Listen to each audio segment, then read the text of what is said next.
Alright, just wanted to give an update. I know the last couple videos that I've posted, the audio's been terrible. So I'm trying out these Amazon Boya, I guess, external mics. I tried to get my AirPods to work, and they're supposed to, but I couldn't figure it out, evidently. I don't know if my phone is too old, or if the AirPods are too old. Everything I found online said that it should work, but I couldn't figure it out. So anyway, I wanted to talk a little bit about this GMC Yukon, or this daily driver that I have.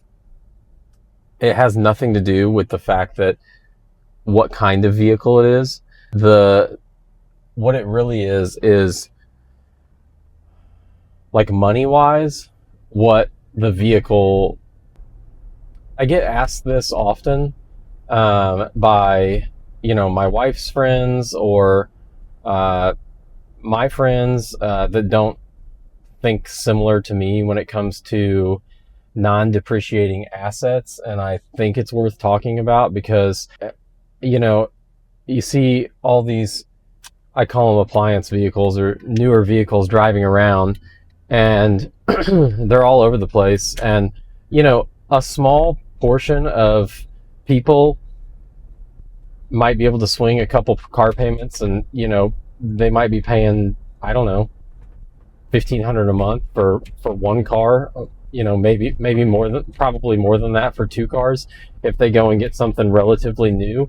And I think that for some people it might be, they may have it like that, and that may be fine. But even if enough money that it didn't matter, which for me it would have to be a lot, because to me I just see new vehicles as the fastest depreciating thing that you can own, and that doesn't really make sense to me. And I am by no means, I don't know anything about finance. This is just how I've always been. And I think that most people, to circle back, I think that most people are more trapped in the new car thing, or the relatively new car thing, than the latter, where people,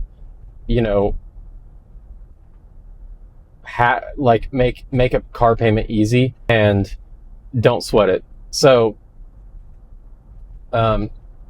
with that being said, I've given a lot of thought to why I think this way, and that's the only reason that I have what I do now is, a cheap daily driver that's rust free, that is going to be cheap to fix if I have to, and another thing is, I can fix it myself. But if you were to take this Yukon to a shop to have it fixed, it's going to be a lot cheaper than if you took something newer anywhere to have it repaired out of warranty. And I think that that's where a lot of people, you get into people rolling negative equity into vehicles. So they'll buy a new car, and then the warranty's up in 3 to 5 years or whatever it is, and then you've got you go to trade it in and they don't give you what you owe on it, so now you're rolling negative equity into your next vehicle, and they're afraid to hang on to the vehicle that they're trading in, because if something were to break, they can't afford to fix it. And I would be in the same boat. I mean, I have a good job. I make plenty of money. I could have a car payment. But I would not want to come off the money to repair something, even on my own, because the newer you get with anything, the more expensive parts are. So, and with this Yukon thing, I have no brand loyalty. Manufacturers hit and miss, on different eras of vehicles and different years. And, So it has nothing to do with the brand of anything, um, but it has everything to do with, I guess, just having something, knowing the market, and having a vehicle that is done depreciating, and knowing that, okay, what I have in it is, I can get that back out of it or more. I don't think, and this is not bragging by any means, but I don't. This is just the way that my mind works. I don't think I've ever lost money on a vehicle. If anything, I broke even or made a decent amount of money on every vehicle that I've owned, and I think I've done a lot of thinking about that, and I think the reason that is because when I was younger, go all the way back to, like, man, I'd say like 17 probably. I bought a 97 Cobra, and so my first car was a Ford Focus. My parents bought it for me.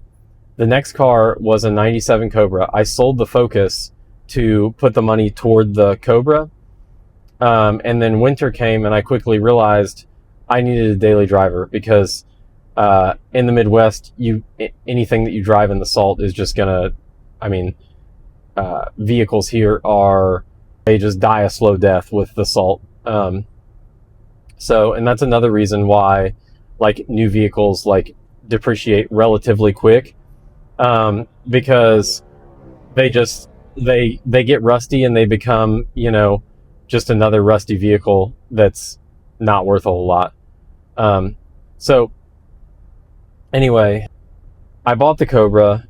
I bought a $500 Nissan Sentra, and I drove it for a while until my grandpa gave me his 98 S10 that he was done with. I think he got rid of it and got a car because he had retired and didn't need a pickup anymore. So he, gave me that. I drove that, and the way I worked at Menards at the time. I made like $6.50 an hour or something, and I wanted to modify the Cobra, and I didn't have a way to do that. But some of my friends, they flipped cars, and I caught wind of that. And let me place this order. I'll be right back. Okay, so I had some friends that flipped cars, and they used that money to, to buy other cars that they wanted, or buy more flip cars that they could make money with. So this was back in the days of Craigslist. I don't feel like that's as easy to do anymore because, I don't know, everybody buys from public auctions, and I feel like Facebook Marketplace makes that harder to do for some reason. I just don't see stuff that's easily flippable. So I would buy a car. And so first of all, with getting into flipping cars, you had to know the market. So you had to know what that car was worth if it functioned properly. So you had to know what you could buy it for. So, like, let's say, I think I bought a second gen Eclipse one time, a turbo car, a GST. I bought it for like $1,800, and it needed a turbocharger. So I'm like, okay, I knew where I could get a turbo from. A guy that I knew had a parts car, so I bought a turbo for it. I don't know what I paid for it, cheap, couple $100. Put a turbo on it, drove the car for a little bit. Everything was fine. I knew the car would bring like 3,500 or so, I think, running and driving the way it should. So you had to know, and that's just one example of a lot of cars that I've flipped. I've probably had, I don't know, 50 cars or more, and they've all, well, some of them I've kept around more so recently, because I just don't have the time to flip stuff. And like I said, it's harder to do nowadays unless you go to public auction or you're a dealer. So but I still have that mindset. You had to know the market, what the market for that vehicle was like. You had to know what you had in it. And I always kind of keep, that's just stuck with me. And I always kind of keep like a mental note of that. Um, I just don't understand and I'm not knocking new cars at all. And I'm not advocating for old cars. I don't care. I really don't. I mean, some stuff is kind of nostalgic to me. You don't really see a totally rust free, '02 Yukon rolling around. I mean, that's kind of cool. And this thing's lowered, so it stands out a little bit. Um, but that doesn't have anything to do with it for me. It's just, um, I know what I gave for this. Um, with it being rust free, in the Midwest, that makes it worth more because everything is rusty. You don't see, 30-year-old vehicles driving around that aren't just rotted out. Um, so when this popped up for sale, I just bought it. I've had two 2011 EcoBoost F-150s, and I don't expect everyone to be like a car person, and I could get into the weeds with every vehicle has their nuances. So, and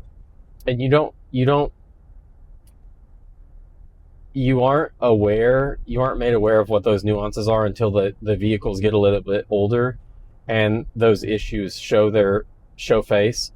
So with the 3.5 EcoBoost trucks, they had, the first and second gens had timing chain issues, so it would need a timing set. Most of them failed.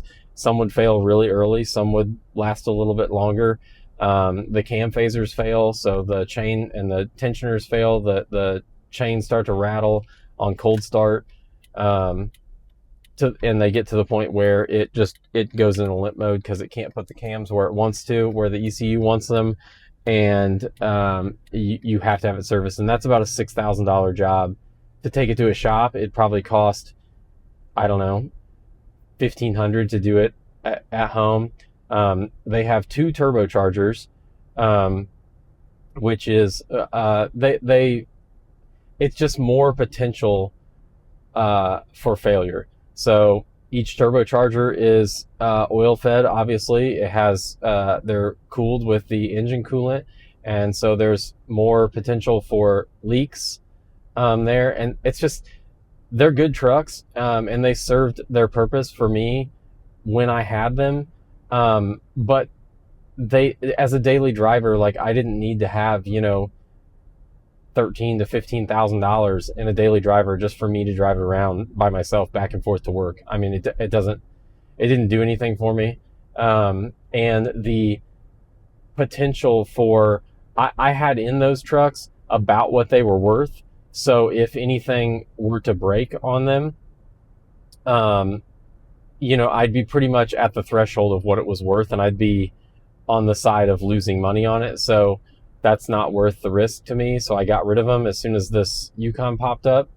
And I bought the Yukon, and there's nothing on this that would fail and cost more than a few $100s to fix. So, and I don't know how to explain that to people. And it's almost like, when people go to buy a vehicle, they want lower mile, which in some cases, I just think the newer vehicles give people a false sense of security, and really they're putting themselves in a worse position than they would if they'd, bought something a little bit older that doesn't have any current known issues, because, you take it to a shop to do some, I mean, there's not that much that can go wrong with older stuff, especially like older LS stuff. There's no displacement on demand. It's got a 4L60. They don't have, transmissions don't overheat. There's just, every new vehicle seems to have an Achilles heel. And there's a reason that new vehicles, a 4-cylinder can run on 87 octane and make 350 horsepower With direct injection and stuff, that's great. Stuff makes more power. Everything's got a bunch of electronics on it and stuff, and that's fine. It's super convenient. Um, but also, that just, I don't know, those vehicles get out of warranty and everything's just so expensive, and it's not if but when it will fail. We have a 2017 Ford Edge that we got in really right, and that's the only reason that we did it. But I found out after we got it that it has a turbo 2 liter, and it has coolant intrusion issues. The cylinder wall between cylinders 2 and 3 fails because it's so thin. Um, it it fails and rubs a hole in the head gasket, and you can't just replace the head gasket. It needs a new block. Um, if it starts using coolant, then I don't even know how ours has as many miles on it as it does. It has like 150,000, and everything that I've seen online. Obviously, you only hear the bad stuff online, but those vehicles are on their second and third engine by if they make it to 100,000 miles, and so it's just stuff like that you find out, and it's like, man, like that thing doesn't do anything for me to warrant. Like, I would not put an engine in that car. There's no way. It's just not.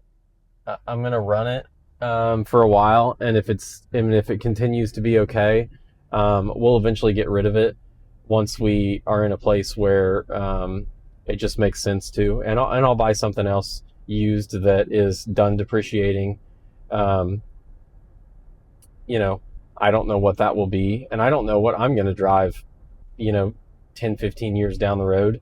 Hopefully I can keep this Yukon, it doesn't get rusty. I had it undersprayed and stuff, and I'm going to try to protect it as much as I can, but there's just nothing that will protect vehicles from, uh, Indiana winters. I mean, the salt and the brine, whatever they put down is just, I mean, it just eats them up. If it's exposed to one winter, they'll never be the same. That stuff gets into body panels and suspension parts and stuff, and they just rot from the inside out. Um, so anyways, I don't know I don't know how to explain that any better, and I know that, like, vehicles like the Yukon are hard to come by. You're not going to go to a dealer and buy one. They're just not around. So you have to hunt for them. You have to kind of know what you're looking for, and that's tough. But I try to help with that as much as I can when people ask. I just think that it's hard to think like that, and I have a hard time. I don't understand why it's hard to think like that, because I just do it. But the more I thought about it, and the more I thought about, recording this and actually putting it out there, I got to thinking, like, well, I used to flip cars and stuff, and that's probably where I got that from, where you had to know what stuff was worth, so you wouldn't lose, um, because you didn't have another choice. You couldn't take that risk. I didn't have the money to potentially lose money on a vehicle flip. Um, so yeah, I don't know. I wish I could help more people with that. But I think that people also, we live in a society where everything's so expensive that no one has, people with average jobs, they don't have an extra six, seven, $8,000 laying around for a vehicle. So they have to go and to a dealer and pay too much for something and get a car payment that they can barely swing, but they can afford $800 a month or something, because that's what they have to do, because they don't have, several $1,000s laying around. So, I want to elaborate on this a little bit more, as things keep coming to mind, but that's all I've got for now. The last thing on this subject that I think is worth mentioning is that I'm not saying that it's that it's not a good idea to go buy a newer vehicle or to spend any amount of money on a newer vehicle. um, an example, like, I'm just saying that if you go to a dealer and you buy something, like, let's say that you go buy a new half ton pickup. Okay, well, I don't think, well, okay, you buy a new half ton pickup, buy the highest trim level, because that's going to hold its value the best. Still not good. You're probably, if you drive that truck for several years, you drive a Denali or a limited Ford or whatever, Laramie Ram, or whatever it is, it's going to hold its value a lot better than the a base model, like a single cab or an extended cab truck. Like your crew cab loaded out truck is just it's going to hold its value better. Still not great if you buy it new. I mean, you're probably going to lose, 20, 30, $40,000 depending on how long you drive it for, and that doesn't include any kind of repairs that are needed along the way if it's out of warranty. The best bet would be to, buy that same truck that you want, um, you know, 5, 6, 7, 8, 10 years old, and pay, let the first guy take that hit on it and pay, 35, 40 grand for the same truck. Um, and you could probably drive it for several years for, you know, maybe free, but you're probably going to only going to lose several $1,000s if you were to buy it used. Now, here's another thing. Um, if you go, let's say that, for instance, let's say you want a Tesla. Okay, so you go and you're looking at Teslas.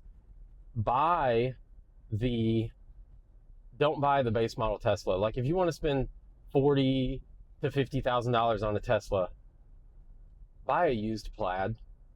Don't buy like the entry level whatever model. I don't remember, X, Y, whatever the small car is. Just buy a Tesla Plaid. Buy a Model S Plaid, because your money's going to be safe in that. I mean, let's say that you pay 40 to 50,000 for one. You could probably drive that for several years, and it's going to be worth the same.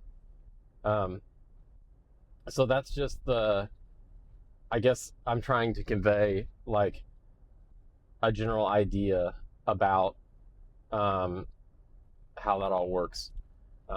That's all I've got for now. I'll see you on the next one.